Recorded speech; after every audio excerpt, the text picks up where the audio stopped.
closer to your children, and let me whisk you away with a magical tale. What's cracking into? My name is Samzari, and I'm back with more Dank Souls. It is still 1 in the morning. I've decided to wait a day in between each episode, and I've toned down a couple things, so I hope and pray that everything runs smoothly. I don't believe I'm in offline mode right now. No, I'm still in offline mode, thank goodness. And the frame rate's jumped up by 5. Huzzah! I can almost play the game and it's almost frame rate now. Alright, so first things first, we're gonna go up here and kill Mr. Brick Wall. That's gonna be his nickname. The big guy from last time. I'm tired, I am sick, and I have a long day ahead of me. So, please excuse any dull commentary. Ah, yes, the place where I died. I did rest. Where is he? He should be. Did I? Oh, right, I killed him last time. I forgot. And then I said, hey, why don't I come up here? And they're like, lol, no, I ain't doing that. So, alright, we have a Boulder Knight up here. Nothing too special, just, you know, your standard Boulder Knight with a shield. I tried to play Dark Souls 2, actually, like, in anticipation for, I'm having a guest visit the house tomorrow. And so, in anticipation for that, that's weird. I can't use summon symbol, I can't use the summon sign, but, there is a bloodstain on the ground. Am I online? Am I not? Make up your mind. Alright. See that little position he was just making there with the rapier? That means that he can parry me. And I must say, being parried by these guys is absolutely awful. I mean, it's not so bad when it's like another player and they actually have, like, you know, a decent amount of skill on them. But being parried by an NPC is just... it's like an embarrassment. It's like the embarrassing story you don't want to admit. Alright, so here we are. I guess this means I'm online? Oh, this person was clearly trying to fight the Boulder Knight. Oh, and it didn't work out. Sucks to be you. But everything's... alright. That's a bit of a tougher opponent for right now. Because he buffs all enemies in that room. But they're all easy enemies, so I'm just going to run in, attract them all their attention, and run out. And immediately kill them all. Because that channeler can frankly do nothing to me. Not as long as I'm still handsome. As handsome as a hollowed man like myself can be. So this is frankly easy. Just lure them into this hallway, do a series of jumping attacks right onto their faces, and if you have any sort of decent poise, they'll do absolutely nothing to you, and you'll just systematically slaughter them. Because systematic slaughter is all you need. And if you start taking damage, just chug and Estus. Block the last guy's attacks. Now, there is, every now and then, yeah, he'll do that. Which is where he'll just jump on the ground and continue trying to cast spells at you. This is not good. This is not a good thing. Don't let him do that. But if he does, it's no worry, because he's not going to follow you. Up there is the first really important boss fight of the game. I mean, you know, the tutorial boss was important and all for story reasons, but this is like, that up there is like a really big story important boss. This marks like the halfway to the halfway point of the game right there. That is that boss. It is the Belfry Gargoyle boss, and it is much better once you unlock one of the characters over here. So we're going to go this way, and we're going to free Captain D-Bag. Knight D-Bag himself, which means we need to fight this Boulder Knight. Which means exactly the same combat we just did. With a Boulder Knight. You know, frankly, the Boulder Knights are a little unimaginative, and they're kind of... they're not everywhere, but there are a lot of them. Alright, see? That pose right there. He would have parried me should I try to attack him. And that is something I actually really like about rapiers, is that, you know, true to life, you can actually be pretty easily parried by a rapier because of the way the crossguard's made. Which may make me sound nerdy and like a sword enthusiast, but hey, I don't care. Alright, so while he's doing the slow walk up, I'm gonna heal, and some enemies will take advantage of you. Yeah, I'm not offline. Sorry. Yeah, I'm getting distracted. Huh. I wonder if there's a secret path. But no. Some enemies will actually take advantage of you healing. Like, their AI is actually smart enough to realize, hey, the player's vulnerable. Let's kill him. Well, let's try. Very, very hard. Alright, the mystery key I picked up in last episode will become in very handy right here. This is Knight D-Bag himself. Oh, still human, are you? Then I am in luck. Could you help me? As you can see, I am stuck without recourse. Yeah, we can open up your cage, man. Thank you. Yes, sincerely. I am Knight Lautrec of Karim. I truly appreciate this. And I guarantee a reward. Only later. Yeah, this is one of my least favorite characters, and if you've ever played any video game ever, or you've played Dark Souls, you'll know this guy is immediately not trustworthy. Yes, very sorry. Your reward will have to wait. I've just been freed. Allow me some time. So we're going to exhaust his dialogue to get him to move back to Firelink Shrine. Wow, I almost said Majula. I played a bit of Dark Souls 2, and wow, Dark Souls 2 is so much different than Dark Souls 1 when I actually started playing it. It's not nearly as fast-paced. I am free. Now, I can get back to work. Yeah, that maniacal laughter and I'll get back to work. Those don't spell out good things, ladies and gentlemen. I am free. Yeah. Alright, so he's going to now appear in Firelink Shrine when we rest at the bonfire. And, you know, until then, you might just think nothing of him. Because there really is nothing to think of him. Because it, nothing really gets, like, turned until after we complete the objective that we were given by Crestfallen and by Oscar. Once we ring the second bell of awakening, his story really starts unfolding. Whoa, found the Chandler!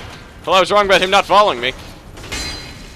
Yeah, but lucky for me, he's what we call a nerd. He uses spells, and since not many people actually do know me, I hate magic. I must say, I absolutely despise magic. Alright, this channeler is a special enemy. He will not respawn.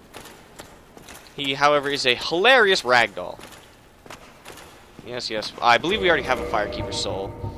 Yes, we do. Alright. So now we're gonna go down here, rest at the bonfire, and talk to Lautrec some more. And then we're going to become human for the first time.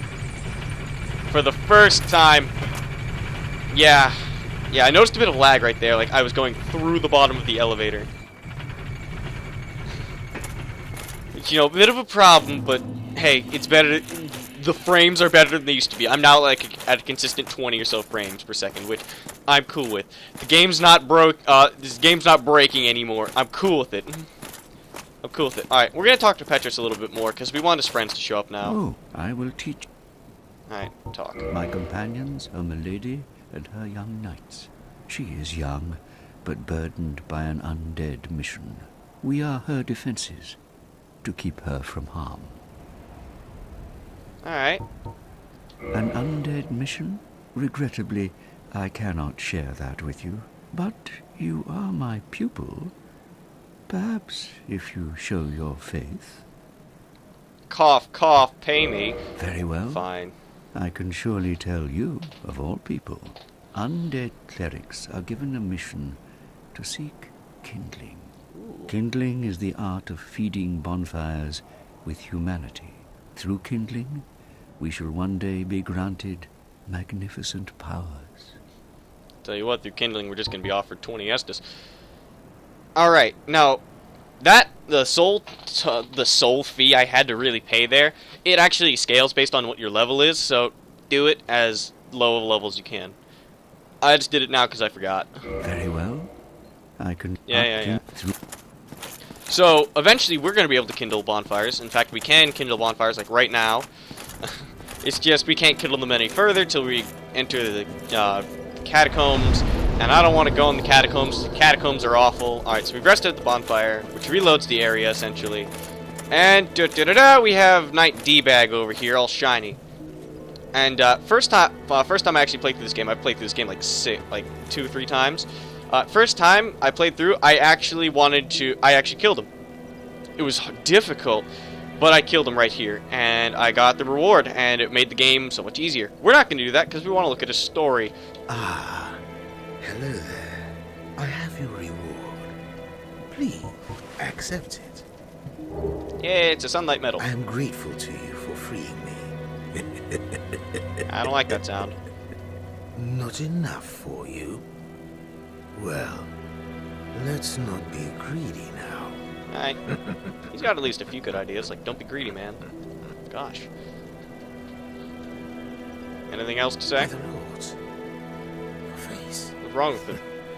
Your humanity is really slipping. Ah, shut But up. there are methods. Most fools have more humanity than they know what to do with. Now, who do you imagine will make the best use of it? Hmm? Well, I sure know that it ain't firekeepers. You again. What is it? Our futures are murky. Let's not be too friendly now. I almost feel like they misspelled futures there. Our future. Yeah, he doesn't have much else to say, and I don't like how uncomfortably close he is to the Bonfire Keeper. I don't remember if I read the soul last time, so I'm gonna read it. Firekeeper soul. Each firekeeper is a corporeal manifestation of her bonfire, and a draw for the humanity which is offered to her.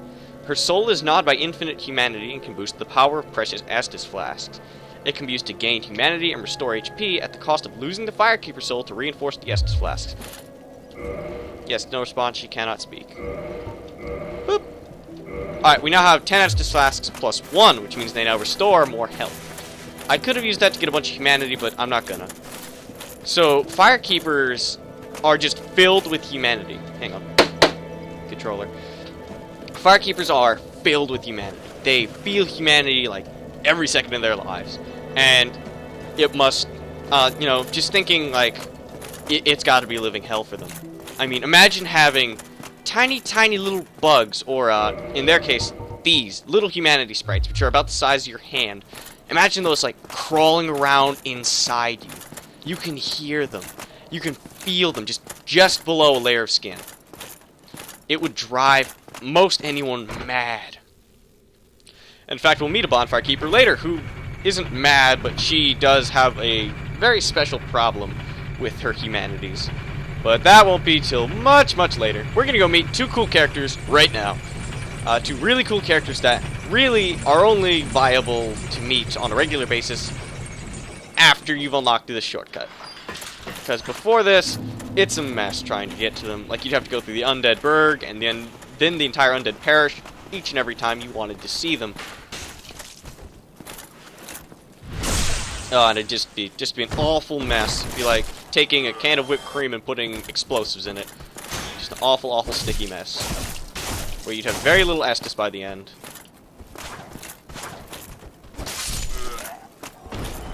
Ah, yes. Titanite. We're gonna need that. Thank you for the Titanite.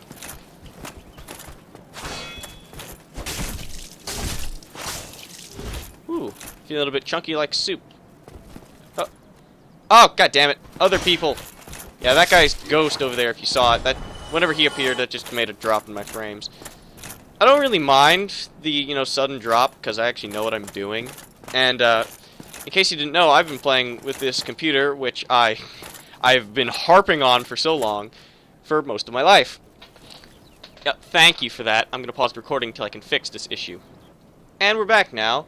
I have fixed, well, I believe I've tried to fix the issue. I'm just going to have to, we're going to have to suffer through a couple minutes of lag while the internet comes back. Because what I did is I essentially quit out of the character, ripped out my router's power cord, and then started the game, not over again exactly, but I just went to the title screen, and it said the game will start in offline mode, which is, which was the game's entire gripe about my frame rate. So now the game can't complain no matter how bad it gets. This bonfire is pretty cool. It's not terribly important, but it's pretty cool. Alright, so we run down the stairs, and we meet a really neat character. And it's this guy. He has the most unique model of the game. Just look at him. Well, you must be a new arrival. His mouth actually moves when you talk to him, too. I'm Andre of Astora. If you require smithing, then speak to me. Yay, Andre. Alright, so Andre is a blacksmith, and Andre will make our equipment better. Andre also sells equipment, though he asks for quite a high price for a bunch of it. Alright, so we're gonna learn the gesture. He gives the hurrah gesture. He's a cool dude. A lot of people from Astora are really cool people. Like, we obviously got Solaire, who's a really cool person. Alright, I really want that bastard sword. Because it may be twice as heavy as my broadsword, but it's also got a ton of damage. I'll be seeing you. Yeah, thank you. But, I love Andre. And I will never dream of killing him. I'm not gonna kill him. Like, to get all the lore in the game, you have to kill everyone. I'm not gonna do that. I don't want to kill people. Killing people is a nasty, nasty thing. So here we go. We have a bastard sword now. I'll get you.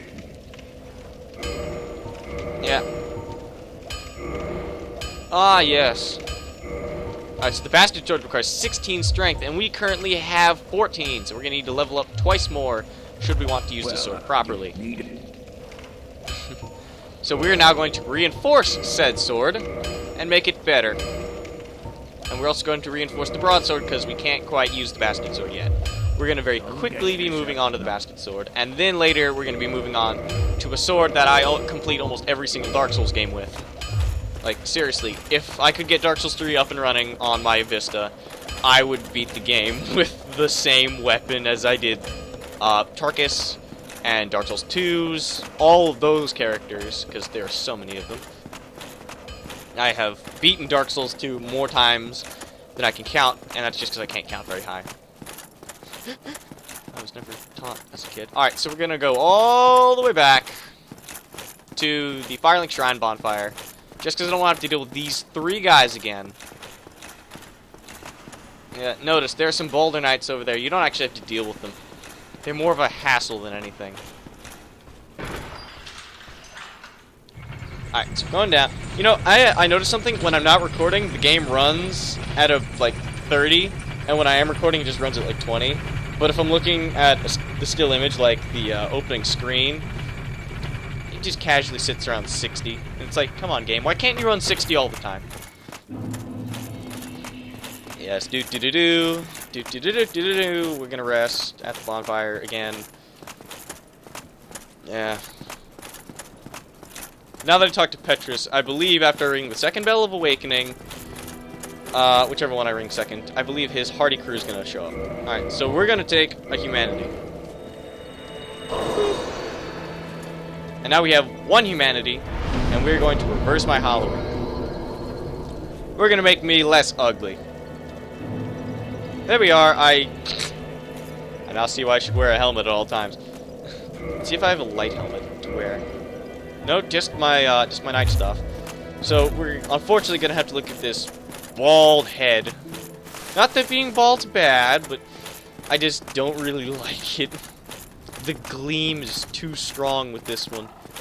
Alright, so now we're gonna go fight, and then hopefully, very, very, very quickly resolve the first Bell of Awakening, which is actually up here. Remember what Crestfallen said? One's up above in the Undead Church, and one's down below in the ruins of Blighttown. Blighttown is going to be awful. There's no getting around it. Blighttown is going to be the bane of my existence. I have always hated Blighttown for everything that it is. And in fact, I think I might know a way to skip Blighttown, but I'm unsure. Because there's a character who sells a key, which is a key that lets you skip. If you start the game with it, it lets you skip a good amount of the game at first. Alright, we can actually parry this guy. I'm not going to try. Because I'm not that try-hard. I'm not Nick levels yet. I'm not Nick levels of try-hard. However... Ow, stop! Stop killing me! Oh, I'm so taking advantage of that. Killing me? Are you kidding me? You are killing me. So I'm just gonna... While he's trying to do a parry riposte on me, I can heal, I can do whatever the heck I want, as long as it's not attack. As long as whatever I'm doing is not attacking, I should be fine. If I attack right in the beginning of his little animation of that, I should be fine. Yeah, unfortunately, Dark Souls combat kind of gets skewed once you move past one level of, like, multiple planes. Like, stairs are always tricky for combat. Flat ground, easy as pie for combat. You could have combat for, alright, and we see the channeling his back, but you could have combat for days on flat ground and you would notice a difference. Try to fight on stairs and you'll be mildly disappointed to incredibly disappointed. Ow. I feel like these guys are just here mostly to waste your Estus. Like, oh, haha, there's a boss up ahead. I'm here to waste your Estus. Have fun fighting him with 2 less Estus than you normally have.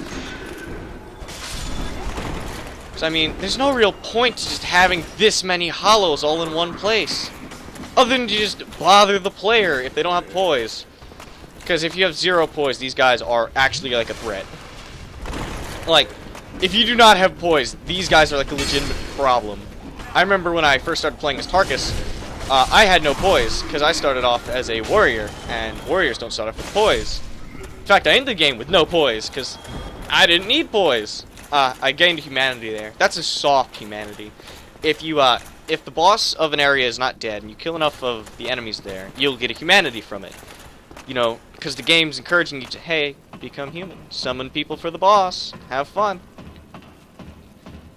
Yeah, that never works out really well. So we're gonna summon, I hope we can summon both NPCs for this fight. Where's Lautrec? Where's Lautrec? I should be seeing a summon signature somewhere. Is it on this side? Oh, there it is. There's Lautrec summon sign. If you completely exhaust Lautrec's dialogue, you can summon Lautrec for this fight. Here he is, Knight Lautrec. He gave us a Sunlight Medallion, which I'm gonna read. I just remembered I got it. I know it was up there, don't question me. Sunlight Medal, Badge of Ultimate Honor. Sunlight Medal. This faintly warm medal engraved with the symbol of the sun is the ultimate honor, awarded to those who summon a warrior of sunlight and complete a goal. The symbol represents Lord Gwyn's firstborn, who lost his deity status and was expunged from the annals. But the old god of war still watches closely over his warriors. We actually know who he is now, thanks to Dark Souls 3. Now, quick note. Watch Lautrec as he comes in, as we summon him.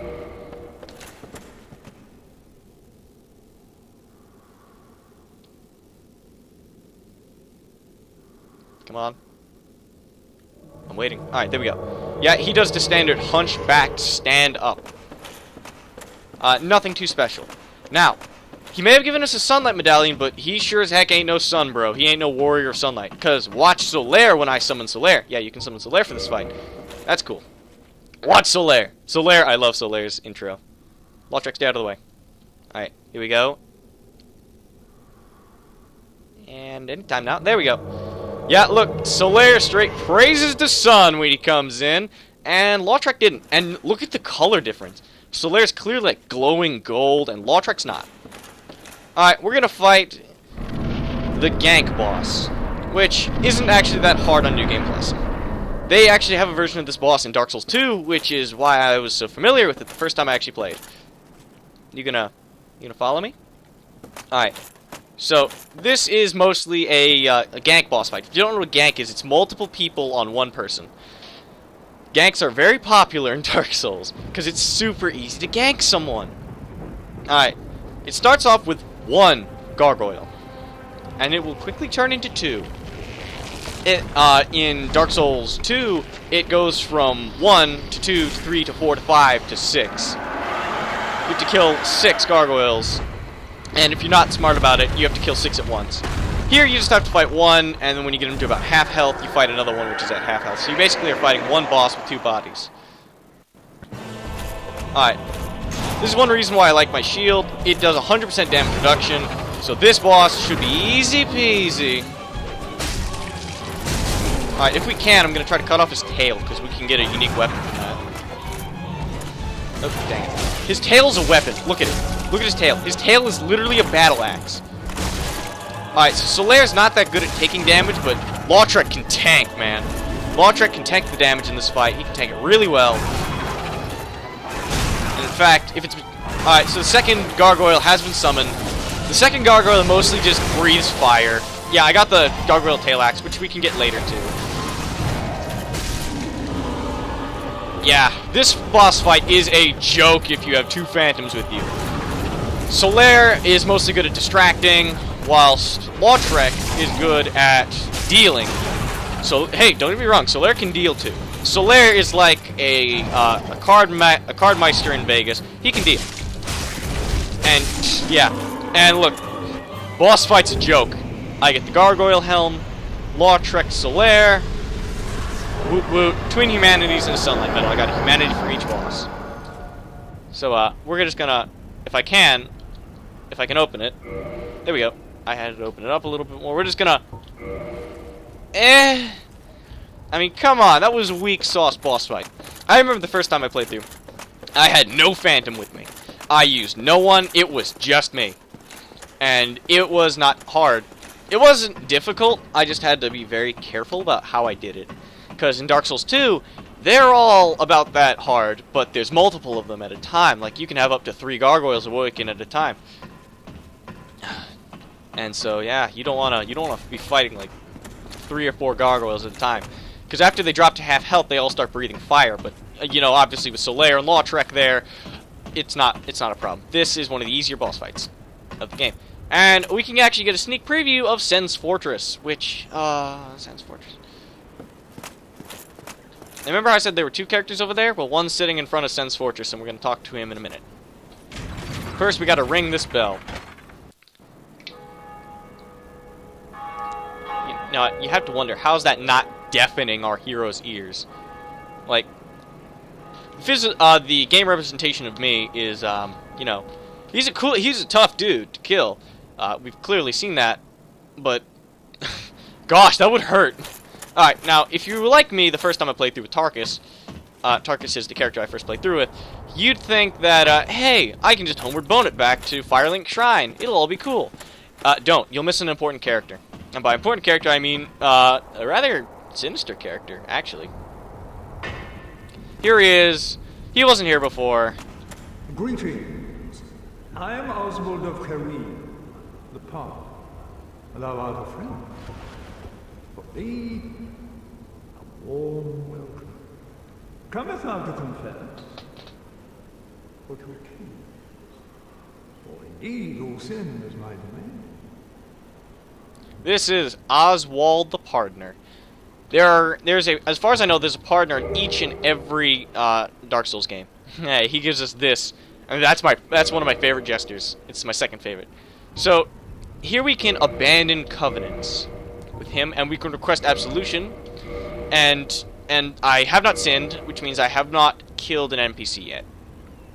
Here we have a purging stone, which we will not need to use because I'm not going to purposely get myself cursed. Cursing is awful in this game. Thou art welcome any time. It is only human to commit a sin. Yeah, he's a bit of a special snowflake. Yeah, don't get me wrong, Oswald the Partner is a cool guy. We're actually going to change out the back end to, well, what is it? And we're going to look at it right now. Hold up. It's best when you have sword and shield. Well, what is it? Come on! You're not even a challenge anymore. That's how I felt in New Game Plus playing Dark Souls 1. New Game Plus for Dark Souls 2 is actually kind of challenging because it introduces a whole bunch of NPC red phantoms into the game that weren't there before. And so it's a little bit more challenging. This game does no such thing. It just increases everything's numbers while keeping yours the same. Basically saying, have fun with the extra challenge. However, there is a whole lot of replay value in Dark Souls 1. Don't get me wrong. It may be, you know, pretty samey, but it's the same game all over. But that does not mean it is a dull game the second time through. It is a very lively game second time through, because you can choose to do the opposite, and you get to keep several key items from the last game, like all the rings. So, if you have the best rings and the best armor, and you have a key that's a shortcut to the Bell of Awakening in Blighttown, you can skip a headache that you had to deal with before. Heck, if you start the game as a thief, you get an easy ride. At least that's how I feel. Because thieves start with the Master Key, and the Master Key, as we probably didn't read in the beginning, opens any basic lock, and it'll actually let you skip through all of Blighttown. One of the most headachy sections of the game, you can just skip right through. Alright, Crestfallen should have some more dialogue for us, but before that, we're gonna rest, just to make sure everything stayed the same. And we now just have this one humanity sitting with us. us. Alright, we're gonna talk to Crestfallen. Why, what a surprise. I didn't expect you to make it. Oh, somebody rang the bell. Wait, was it you? You'll never give up, do you? I don't know how you do it. Well, don't stop now. Only one more. But it's going to be suicide. You got that right. Yes, the Blight Town is... Look at my face. Here, I need to find a wall. Look at my face real close. Blight Town is awful. Blight Town is one of the worst experiences I've ever had in a Souls game. But it at least makes up for it because it's pretty. Alright, so we needed 16 strength to wield the sword. So we're going to get that strength right here. And we're going to get a bit more endurance. And by a bit more, I mean a whole lot more, so that we can fast roll. Let me see if I can fast roll now. Still can't fast roll. Alright, so now we can wield... Alright, this is... we're going to need a bit more dex to wield it properly, but I can show you what it is. This is the tail of the gargoyle we just killed. And, you know, standard great axe. We can't really use it all that well. It actually gives a couple resistances. And, I believe right there it just bent. I didn't really see it all that well. Yeah. Remember, it is still a tail. So it will still bend. But we can now use the bastard sword, which is... Ooh, not standard. I thought this was standard like, great sword, but no. Alright, we have, we got places to be now. We have a new place to visit, actually. We have to go back through the Undead Burg! Hooray! Remember when I said we never had to go through Undead Burg again? Well, I lied. We need to go through Lower Undead Burg now, which can only be accessed, you guessed it, through Upper Undead Burg, which is where we've always been. Alright, not gonna get that item. Well, it's not an awful item, it's a great item. It's just not worth getting right now. Like, honestly, the humanity it would cost isn't worth my life. Alright, I'm getting a bit more lag here. Wow, the game only seems to be, like, mildly interested in keeping me where I was and what I was doing. When it brings me back. The targeting system can be a bit wonky, and I actually don't mind, because, you know, the game's not perfect, humans aren't perfect, humans made the game, so the game's clearly not perfect. It's really close to being perfect, but it's not perfect. So, there should be a door that we saw last time coming through this waterway. I can now kill this guy with much more ease. There we go. 114. So, if we run all the way over here, you'll see there's a door. This door is a shortcut that we cannot open from this side. We need to open it from the other side, and it's plumb awful. It's not actually that bad to get there. We will have to fight a harder than usual enemy to get there. But once we do it, we never have to fight them again. And the boss isn't actually that difficult. Don't get me wrong, the boss is pretty difficult. Why is it kicking? Normally kicking is tap and press forward at about the same time. But it seems that simply just moving a little bit and then, yeah, hitting the button will trigger it for me. Because I don't have the best controller. This controller is several years old. It is not the best in the best condition, but it is the only wired controller I had. Because mouse and keyboard controls on this game are bad. There is no sidestepping like, oh, it could have been better. It's not that bad once you get used to it. No, it's bad. Like, so bad you don't want to bad. I convinced John to get Dark Souls 1, and John immediately loaded the game. He did not have a wired controller. He's like, okay, cool. Wait, sorry, I don't have one. Alright, then you're gonna have to suffer. And John figured out why really quick. Mouse and keyboard controls are absolutely awful. They were designed by someone who did not have humans. It's just not good for my frames. Hold up while I make the computer, like, stop committing, like, ritualistic suicide with its frame rate. There are just several minor hollow ambushes that you can very clearly see, actually. Like, I don't know how these hollows think they're actually going to surprise anyone when they're big, fleshy, and pink, and they are hiding off brown and green. It's like being colored orange. It's like being colored orange and expecting not to be seen by hunters. Alright, stand here back. Berg is full of just quick saves. Alright, here's some rubbish, and the rubbish makes fun of us, the player. Rubbish has no value. Rubbish with no value. Who in their right mind would bother carrying this around? Perhaps you need help. Yes, the game is questioning our mental status. Alright, because I'm kind of getting a little tired of, you know, the cutting in and out, I'm going to pause the recording until we get to the actual, like, pivotal moment where I have to show you a drop-off. So, see you then. Alright, I said I wouldn't come back till the pivotal moment, but here's something I actually forgot last time. Over there's a merchant, and we're gonna go talk to him. He's one of the first merchants of the game that you can find. He's a really easy merchant to get to. But he's actually a bit hidden for who he is and where he is and what he does. So we're just not gonna bother dealing with that crossbowman. He's wrong. He's not gonna leave us alone. I'm just not in the mood for these spirit and shield guys. So I got stuck on a box that was a foot above me. There's an enemy right here. Do not trust anything in Dark Souls, for it will stab you in the back and then use your intestines. So this is this guy. I forgot to talk about him last time. Well now, you seem to have your wits about you, hmm? Then you are a welcome customer. I trade for souls. Everything's for sale. I don't really like him, but he's useful. He has repair powder, just in case, you know, you're a little too happy with your, you know, swings. He also has the orange guidance soapstone, which is a very important multiplayer item. We're going to take the residence key, because it's also useful.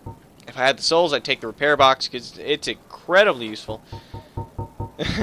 And here's the joke of the game: the reinforced club. A club with leather nailed to the pommel. The Berg Undead Merchant proudly peddles this club, but its reinforcement is shoddy. Indeed, its attack is stronger, but the club is no longer dependably sturdy. This guy basically sells you bad gear, and then once you've gone hollow, because you know you've given up, you're like, why can't I do anything right? He takes everything you have and he sells it.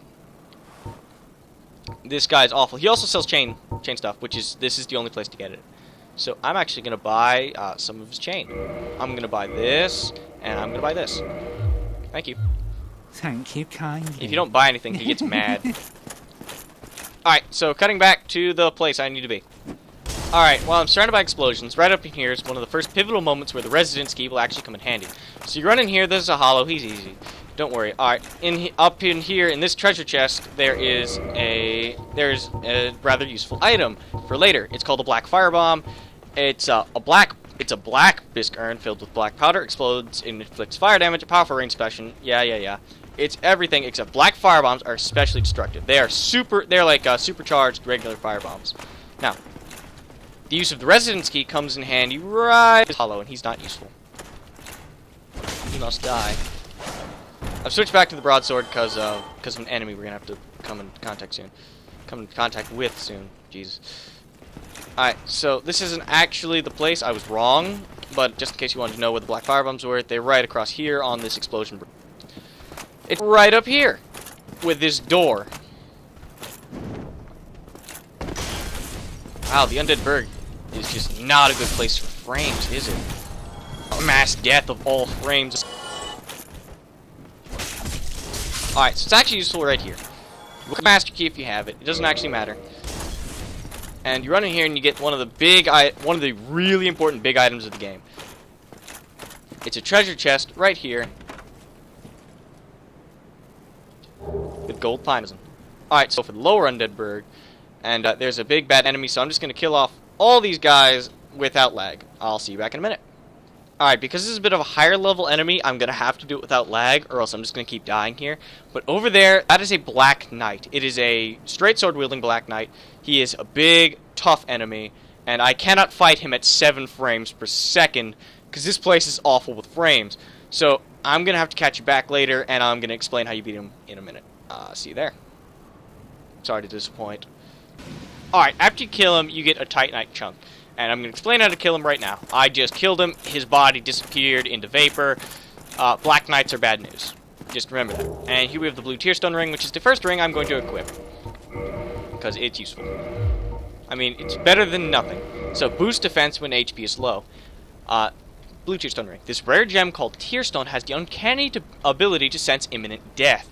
This blue tear stone from Katarina boosts the defense of its wearer when in danger.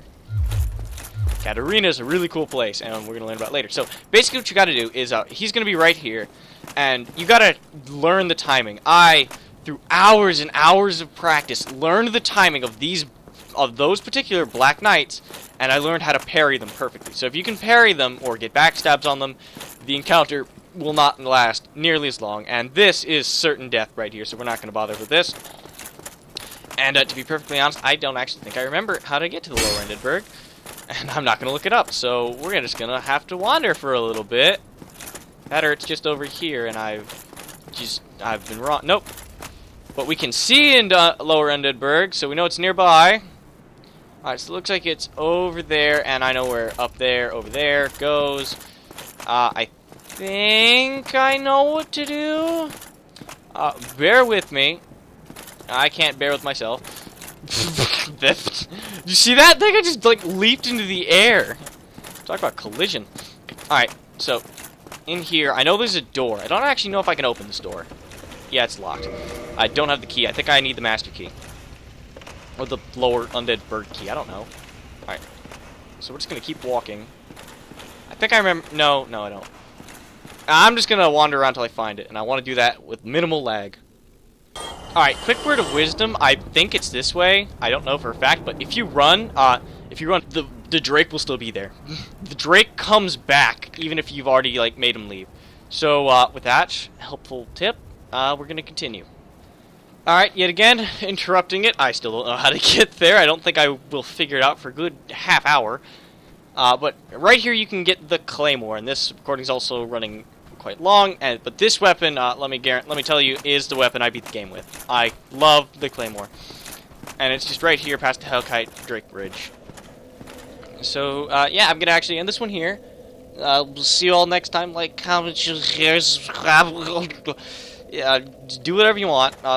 Tell a friend if your friend, you think they might be interested. If not, tell your friend anyway. Bug them. Got any friends you want to lose? Just tell them about me. Wait. No, that's not it. I'm trying to think of how I got there. I don't remember how I got there. But anyway, thank you all for watching. If anyone did, bye-bye. That'll do it for tonight. See you all tomorrow. It's 1 in the morning. It's 2:30. I've been recording for an hour and a half. Well, not exactly an hour and a half. I'm taking a bunch of breaks to look, but I can't find it. So, actually, while I'm here still, just as the final goodbye, I'm going to teach you how to kindle bonfires, which is if you have 1 humanity and you're not hollow, you can just sit up and put a humanity in the bonfire. Like this. And boom, you get 10 Estus now. Congratulations. That'll do it. Goodbye. I love you all.